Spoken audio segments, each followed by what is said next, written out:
नाशिक जिल्ह्यात विशेषतः त्र्यंबकेश्वर परिसरात पुढच्या 24 तास ढगफुटी सदृश्य पाऊस कोसळण्याचा इशारा दस्तूरखुद्द मुख्यमंत्री देवेंद्र फडणवीस यांनी दिला आहे. प्रशासन सतर्क झालेलं आहे. शाळांना सुट्टी देण्यात आली आहे. या भागात एक मोठा तीव्र कमी दाबाचा पट्टा तयार होतो आहे. त्यामुळे 7 जुलैला ढगफुटी सदृश्य पाऊस होण्याची दाट शक्यता आहे. फडणवीस यांनी मंत्रालयातील राज्य आपत्ती व्यवस्थापन नियंत्रण कक्षातून परिस्थितीचा आढावा घेतल्यानंतर प्रसारमाध्यमांशी संवाद साधला. या जिल्ह्यातील नागरिकांनी सतर्क राहण्याचे आवाहन देखील मुख्यमंत्र्यांनी केलं आहे. हवामान खात्याकडून मिळालेल्या माहितीनुसार या ढगफुटीमुळे नाशिकच्या बऱ्याच भागात आणि त्र्यंबकेश्वर परिसरामध्ये जवळपास 300 मिलीमीटर एवढा प्रचंड पाऊस होऊ शकतो आणि ही एक मोठी आणि गंभीर घटना असण्याची शक्यता राज्य सरकार आणि जिल्हा प्रशासन या परिस्थितीवर अतिशय करडी नजर ठेवून आहे. संभाव्य आपत्तीचा विचार करून नाशिक जिल्हा आणि शहर प्रशासनाने मोठ्या प्रमाणावर पूर्वतयारी केलेली आहे. सुरक्षेचा उपाय म्हणून बाधित होऊ शकणाऱ्या क्षेत्रातील शाळांना सुट्टी देण्याचे नियोजन करण्यात आले. ज्या ठिकाणी पाणी साचू शकते अशा सर्व जागांवर प्रशासनाचे विशेष लक्ष आहे. ढगफुटीमुळे उद्भवणाऱ्या कोणत्याही परिस्थितीचा सामना करण्यासाठी विविध उपाययोजना आधीच लागू करण्यात आलेल्या आहेत. हवामान विभागाने देखील दिलेला नैसर्गिक इशारा लक्षात घेता नागरिकांनी विनाकारण घरास बाहेर पडणे टाळावे. नदीकाठच्या आणि डोंगराळ भागात जाणे टाळावे. प्रशासनाने दिलेल्या सूचनांचे तंतोतंत पालन करून प्रशासनाला सहकार्य करावे असे आवाहन फडणवीस यांनी केलं आहे. ठिकाणी नाकाबंदी लावून प्रत्येक टुरिस्ट किंवा जे काही पर्यटक आहेत त्या पर्यटकांना आवाहन करून आज रात्रीपासून आपली नाकाबंदी स्ट्रिक्ट आहे.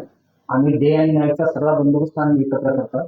हेडक्वार्टरमधून त्यांना प्रत्येक पोलीस स्टेशनला जो आहे तो फोर्स देण्यात येईल आणि त्याप्रमाणे नाकाबंदीचं सगळं नियोजन करून अनावश्यक पर्यटक त्या ठिकाणी जाणार नाही त्याची दक्षता घेण्यात येईल.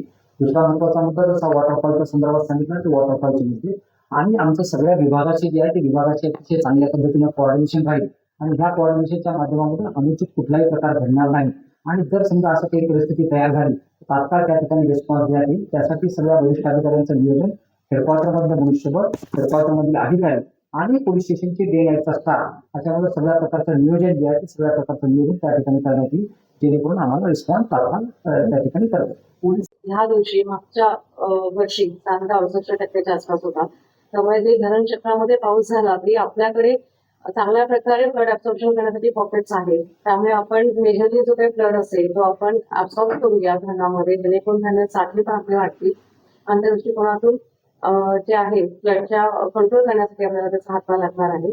तर याच्यामध्ये आमच्या वरिष्ठ स्तरावरून प्राप्त सूचनेनुसार आम्ही आता उद्याचे जे ढगफुटी म्हटले आहे त्र्यंबक एरियामध्ये इगतपुरी आणि पेठ अपंच मध्ये इगतपुरी आहे किंवा तिथे 5 सप्ताहांना त्या अपील होत आहे. त्या दृष्टिकोनातून आम्ही सगळ्या कंपनीच्या अधिकाऱ्यांच्या ज्या सुट्ट्या आहेत त्या रद्द केलेल्या आहेत आणि प्रत्येक पूर्ण जी टीम आहे धरण प्रमुख असतील त्यांना आपण धरण क्षेत्र उपस्थित राहण्याच्या सूचना निर्गमित करण्यात आलेल्या आहेत. अपॉइंटमेंट केलेली नाही आहे. बूथ लेवल एजंटची प्रत्येक राजकीय पक्षांना 4919 4919 एवढे BLA ची अपॉइंटमेंट करणं अपेक्षित आहे. कुठल्याही राजकीय पक्षांनी आतापर्यंत 4919 BLA ची अपॉइंटमेंट केलेली नाहीये. सर्व राष्ट्रीय, राज्य व स्थानिक स्तरावर RUPP जो आहे त्या सर्वांना माझी विनंती आहे की आपण ताबडतोब BLA ची अपॉइंटमेंट करावा जेणेकरून अचूकपणे SIR ची प्रक्रिया पार पडते. तुमच्या भागातील प्रत्येक बातमी पाहण्यासाठी तसेच अशाच ताज्या आणि विश्वासार्ह घडामोडींसाठी उत्तर महाराष्ट्र न्यूज नेटवर्क सोबत जोडलेले रहा. सोबतच फेसबुक, इंस्टाग्राम आणि यूट्यूबवरही आम्हाला लाईक आणि शेअर तसेच सबस्क्राईब आणि फॉलो करायला विसरू नका.